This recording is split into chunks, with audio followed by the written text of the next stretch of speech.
A few years ago, I met this very senior company executive, and knowing that I review smartphones, he asked, what is that one thing that people really look for in a phone? I replied, maybe cameras or display, to which he responded that the only thing that matters to him is the battery. I mean, he keeps traveling, he has a lot of meetings, he's always on the call, and one thing that he simply doesn't want is the phone to die on him. And he isn't the only one. Since then, I've come across a lot of people who prioritize battery over everything else, and that's what makes me appreciate phones like the Samsung Galaxy M34 5G. Now, this isn't the most beautiful phone out there. In fact, the design is very boring. From the front, it looks ugly with that water drop notch and thick bezels. But one thing that differentiates this phone from everything else is the massive 6000 mAh battery combined with Samsung's brilliant display and a decent software. I am Mah Battery. This is the Samsung Galaxy M34. You're watching Fiiber. Let's talk about this phone.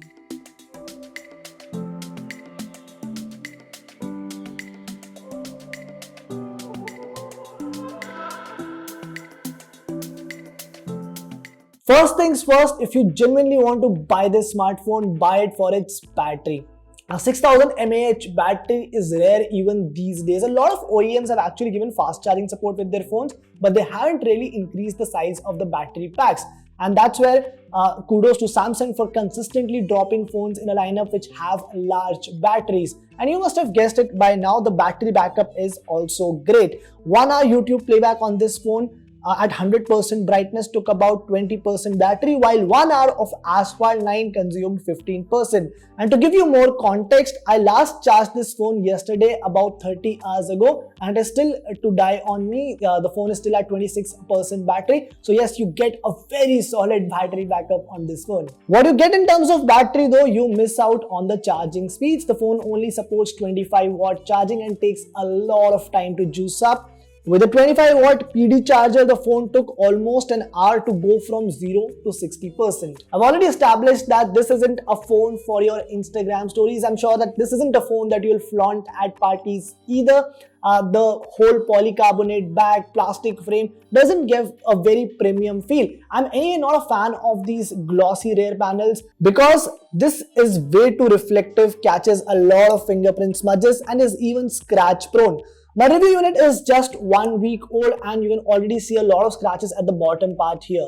And while this still feels light in hand, it's quite thick, at least for my liking. The front isn't great either. The water drop notch feels so outdated now. The chin is so thick, and aesthetically this phone doesn't look good. The iQOO Z7, OnePlus Nord CE3 Lite and Lava Agni 2 all at this price look much better. But not everyone cares about looks. I keep hearing a lot of these stories of people dropping their phone and damaging them. And that's where this phone feels a lot more assuring. Because of this thick frame, I didn't feel like dropping it even once. And even if you do, there is still CG5 glass protection on the front. There's a Type-C charging port on the phone with a 3.5mm headphone jack and a mono speaker on each side. I say that this design works perfectly well for parents, my grandparents, and everyone else who doesn't use their phone throughout the day.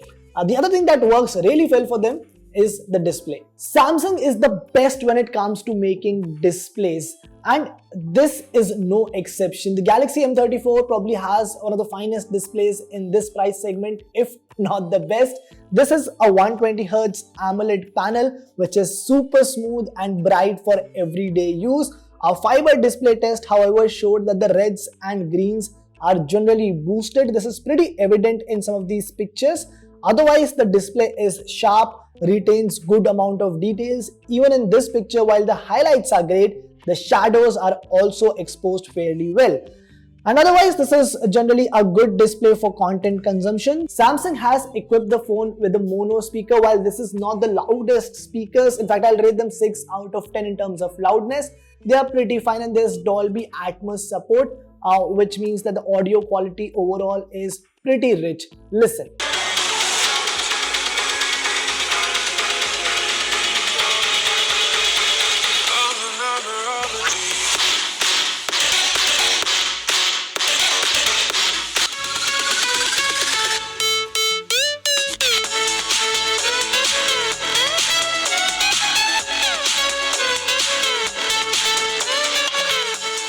Now you won't just use a phone to listen to music, you'll also watch a lot of movies, YouTube videos on it. So quickly let's listen a small excerpt from our weekly tech podcast, Sabka Malik Tech, to give you a better idea.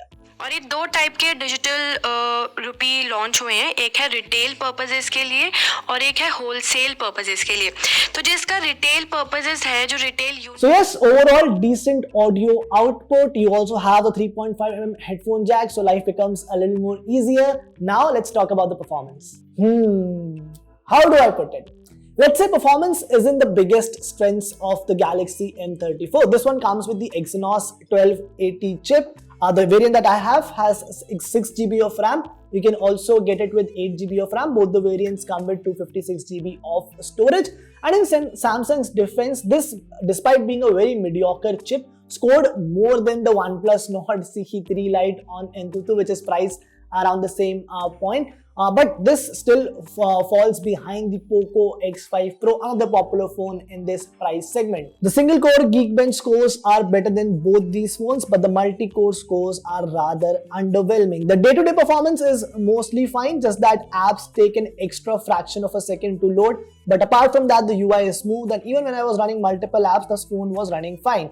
It's also good enough for casual gaming, but go mildly warm after running Asphalt 9 for about 40 minutes.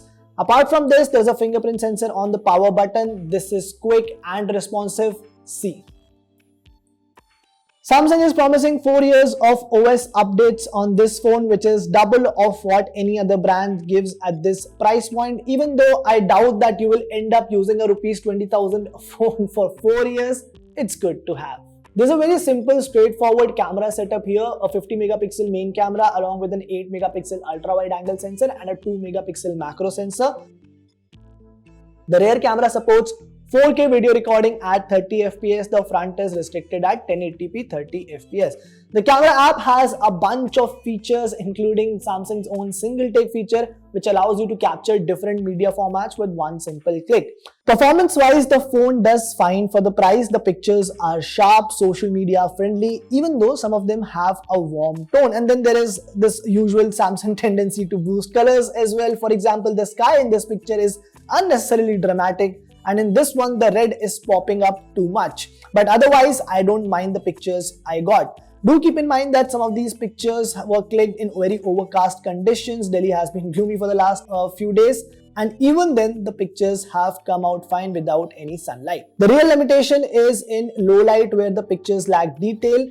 The selfies are fine though. So I'm recording this video in 4K 30 FPS from the rear camera of the Galaxy M34. First of all, it's really good to see that a phone at this price point supports 4K video recording. Also, the audio is coming directly from the microphone, so you'll get a fair idea about both the video as well as audio. So I'm recording this video using the front camera of the Galaxy M34. The only disappointment here is that it supports full HD recording in only 30 FPS. I would have preferred at least 60 FPS support. Also, there's a lot of noise that the microphone caught because of the fan that is running in the background. But you'll get a fair idea about the video quality as well as the audio from this phone. Time for my 2 cents now. Well, honestly, at this price point, you don't expect a true all-rounder of a phone. Almost every phone has some or the other limitations, and that's true for the Samsung Galaxy M34 as well. This has a very solid battery backup, gives a decent day-to-day performance, and the display is very good. But the design is boring. It charges really slow. But as I said in the beginning of my review, I won't hesitate recommending this phone to anyone who prioritizes battery over other features. So my rating for this phone is 7.5 out of 10. However, if you click a lot of pictures, do go for the OnePlus Nord CE3 Lite. And if your priority is gaming, then opt for the Poco X5 Pro. Let me know if you want me to compare this phone with any other phone. There are a bunch of phones out there, a lot of new phones are launching this week. If you want any other thing to know about this particular phone, do let me know in the comment section as well. We'll definitely address that too.